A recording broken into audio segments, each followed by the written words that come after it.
Given, that's how we live it. Don't be mad at the system, it's simply how we've existed. I hear a lot of people.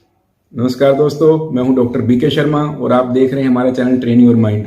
दोस्तों, जो आज की video है उसका topic है Alzheimer dementia. Alzheimer dementia को समझने के लिए मैं आपको पहले एक पेशेंट की रियल स्टोरी सुनाऊंगा। उस पेशेंट की रियल स्टोरी सुन के शायद आप अच्छी तरह समझ जाएंगे कि ये बीमारी क्या होती है। एक बार एक 70 ईयर का व्यक्ति हमारी ओपीडी में आता है अपनी वाइफ के साथ। उसकी वाइफ उसकी प्रॉब्लम के बारे में बताती है। वो बोलते हैं कि अच्छा बिजनेसमैन होता था अपने टाइम का। तो जब मैंने उसकी प्रॉब्लम के बारे में पूछा तो उसकी वाइफ ने बताया कि इसको बहुत ज़्यादा भूलने की समस्या हो गई है।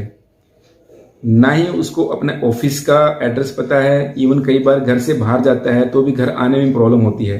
अगर इसको बाहर घुमाने ले जाएं पार्क में और उसको वापस लेके आएँ और उससे पूछें कि घर का रास्ता क्या, तो अपना घर का रास्ता भी भूल जाता है। ना वो प्रॉपर वे में बाथ ले पाता है, ना ही प्रॉपर वे में कपड़े पहन पाता है। उसकी वाइफ को उसको असिस्ट करना पड़ता है इवन नहाने और कपड़े पहनने के लिए भी। जब मैंने उससे पूरी तरह से पूछा कि इसकी बीमारी कैसे स्टार्ट हुई तो उसकी वाइफ ने बताया कि लगभग 3-4 साल पहले इसकी याददाश्त कमजोर होना शुरू हो गई थी। तो जिस टाइम कमजोर याददाश्त हुई तो उन्होंने इग्नोर कर दिया। उनको लगा कि ये एज रिलेटेड चीजें हैं और उम्र के साथ थोड़ा बहुत भूल जाते हैं। तो जब मैंने पूछा कैसे, आपको कैसे पता चला, तो कहते हैं कि 3-4 साल पहले इन्होंने बताया कि वो भूलने लग गए हैं। अपने ऑफिस में किसी को अपॉइंटमेंट दे देते थे, वो भूल जाते थे। छोटी छोटी चीजें रख के भूल जाते थे। धीरे धीरे प्रॉब्लम ऐसे बढ़ती गई कि इवन एक दिन उसने कहा कि ऑफिस से घर आते हो रास्ता ही भूल गई। उसके बाद जैसे जैसे मेमोरी और डिक्लाइन हुई तो उसको नहाने में, अपने ड्रेस पहनने में, अपने कपड़े पहनने में प्रॉब्लम आने लगी।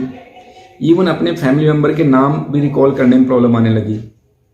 और जब मेरे पास आया तो उसको केवल अपना नाम पता था और अपनी डेट ऑफ बर्थ पता थी। ना उनको ये पता था कि उनके साथ कौन है, उनकी वाइफ है या कौन है। ना उनको ये पता उसके कितने बच्चे हैं, ना उनको ये पता कि वो कहाँ रहते हैं, ना उनको कोई फ़ोन नंबर पता, ना उनको ये पता कि वो क्या बिजनेस करते थे और उनका बिजनेस के लिए ऑफिस कहाँ पे है। तो दोस्तों, डायग्नोसिस बना सीवियर अल्जाइमर डिमेंशिया। ना वो डायबिटिक था, ना ही उसको कोई हाइपरटेंशन की प्रॉब्लम थी। उसके स्कैन हुए थे, एमआरआई स्कैन नॉर्मल था। ब्रेन की एट्रोफी थी उसमें, सेरिब्रल एट्रोफी। बाकी सारे ब्लड टेस्ट ऑलरेडी हुए थे, किसी में कोई प्रॉब्लम थी। All blood investigation were normal. तो दोस्तों, ये बीमारी है अल्जाइमर डिमेंशिया की। अल्जाइमर डिमेंशिया एक ऐसा न्यूरोलॉजिकल डिसऑर्डर है जिसमें व्यक्ति के कॉग्निटिव फंक्शन डिक्लाइन हो जाते हैं, जबकि पहले कॉग्निटिव फंक्शन नॉर्मल होते हैं। कॉग्निटिव फंक्शन का मतलब क्या है कि मेमोरी डिक्लाइन होना, अटेंशन डिक्लाइन होना, कंसंट्रेशन में प्रॉब्लम आना, लर्निंग में प्रॉब्लम आना, लैंग्वेज में प्रॉब्लम आना। जब इन कॉग्निटिव फंक्शन डिक्लाइन के कारण व्यक्ति की सोशल और ऑक्यूपेशनल लाइफ में प्रॉब्लम आई तो हम कहते हैं कि उसको डिमेंशिया की बीमारी हो गई है। और मोस्ट कॉमन डिमेंशिया की बीमारी अल्जाइमर डिमेंशिया होती है, जो कि एज के साथ साथ पेशेंट की या व्यक्ति की मेमोरी डिक्लाइन होती है और कॉग्निटिव फंक्शन डिक्लाइन होते हैं। डिमेंशिया और डिलीरियम में फर्क होता है। डिमेंशिया में कॉन्शियसनेस इंटैक्ट होती है, डिलीरियम में कॉन्शियसनेस इंटैक्ट नहीं होती है। तो orientation to time, place and person delirium में मिसमैच होगी। अब डिमेंशिया एंड मेंटल रिटार्डेशन में भी फर्क होता है। डिमेंशिया वाले पेशेंट को पहले अगर हम असेस करें तो उसकी बीमारी होने से पहले सारे कॉग्निटिव फंक्शन नॉर्मल होते हैं, जबकि जो मेंटल रिटार्डेशन वाले पेशेंट हैं उनको शुरू से ही प्रॉब्लम होती है। उनकी मेमोरी और कॉग्निटिव फंक्शन स्टार्टिंग से ही उनके वीक होते हैं। तो वो डेवलपमेंटल डिफेक्ट है जो मेंटल रिटार्डेशन है, जबकि डिमेंशिया टाइम के साथ बढ़ता है, उससे पहले वो ठीक होता है। बीमारी होने के बाद ही कॉग्निटिव फंक्शन उसके डिक्लाइन होते हैं। डिमेंशिया एंड एमनीजिया में फर्क है। डिमेंशिया में सारे कॉग्निटिव फंक्शन डिक्लाइन होंगे, जैसे मेमोरी भी, लैंग्वेज भी, अटेंशन भी, कंसंट्रेशन भी और विजुअल स्पेशल जो दूसरे फंक्शनिंग है वो भी। जबकि एमनीजिया में केवल मेमोरी लॉस होगी। तो ये डिफरेंस है अगर डिमेंशिया और एमनीजिया की बात करते हैं।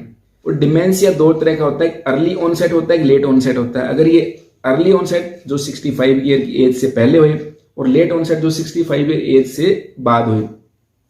अगर अर्ली ऑनसेट होगा जो 65 ईयर एज होने से पहले स्टार्ट हो जाए, वो जो बहुत रैपिड होता है, फास्ट ग्रोइंग होता है, फास्ट प्रोग्रेस करता है और ऐसे पेशेंट जल्दी अपने सारे कॉग्निटिव फंक्शन लूज कर देते हैं।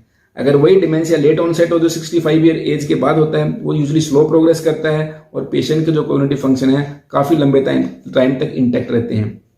तो अर्ली ऑनसेट का प्रोग्नोसिस खराब होता है, जल्दी पेशेंट के डिक्लाइन होने के कारण जल्दी डेथ हो जाती है, जबकि लेट ऑनसेट काफी टाइम निकाल देते हैं। अगर प्रॉपर ट्रीटमेंट करवाया जाए तो और भी टाइम उनका अच्छा निकल जाता है।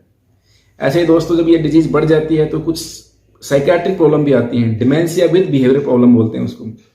डिमेंशिया विद बिहेवियरल प्रॉब्लम में क्या होता है कि उसको मूड डिसऑर्डर, डिप्रेशन, एंजाइटी, या साइकोटिक जिसमें डिल्यूजन, हेलुसिनेशन, एजिटेशन, एग्रेशन ये भी हो सकता है।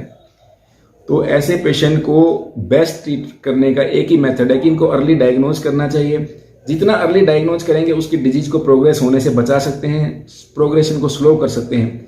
तो प्रॉपर और अर्ली डायग्नोसिस ही इस बीमारी का एकमात्र उपाय है अगर हम इस बीमारी को आगे बढ़ने से रोकना चाहते हैं। तो मेडिसिन जो होती हैं वो भी केवल डिजीज की प्रोग्रेशन को स्लो कर सकती हैं। अभी तक ऐसा कोई ट्रीटमेंट नहीं जो बीमारी को पूरी तरह ठीक कर पाए। तो दोस्तों ऐसे पेशेंट में जिसको इस तरह की मेमोरी प्रॉब्लम हो तो इमीडिएटली डॉक्टर से कंसल्ट करवाएं, अर्ली डायग्नोसिस करवाएं ताकि उसका ट्रीटमेंट स्टार्ट हो सके और बीमारी को आगे प्रोग्रेस होने से बचा सकें। धन्यवाद, थैंक यू।